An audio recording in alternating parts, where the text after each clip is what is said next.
Chaque jour, on découvre un peu plus le coût financier de cette crise. Il y a le budget de l'État, le plan d'urgence pour aider les entreprises et maintenant, le déficit de la sécurité sociale. Qui va battre tous les records en dépassant cette année les 41 milliards d'euros. C'est le chiffre donné par le ministre des Comptes publics, Gérald Darmanin. Olivier Samin, c'est tout simplement du jamais vu.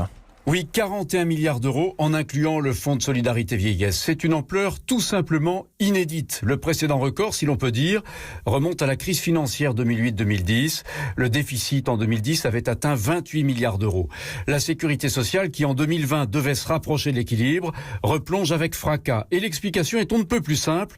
Moins de recettes et beaucoup plus de dépenses. Moins de recettes, avec une activité économique qui s'effondre, il y aura moins de rentrées de cotisations, moins d'encaissement de CSG aussi, et moins de recettes fiscales, sachant que la Sécu tire aussi ses ressources d'une partie de la TVA, des prélèvements sur les revenus de placement et de la taxe sur les salaires. Et encore, l'estimation chiffrée de Gérald Darmanin ne tient pas compte du probable effacement des cotisations sociales dans certains secteurs sinistrés comme l'hôtellerie et la restauration.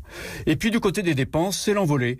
Par rapport à l'objectif fixé par la loi à la fin de l'année dernière, Bercy table sur 8 milliards d'euros de dépenses supplémentaires avec les achats de masques, l'indemnisation des arrêts de travail, les heures sup et les primes pour le personnel soignant. Les précisions d'Olivier Samin pour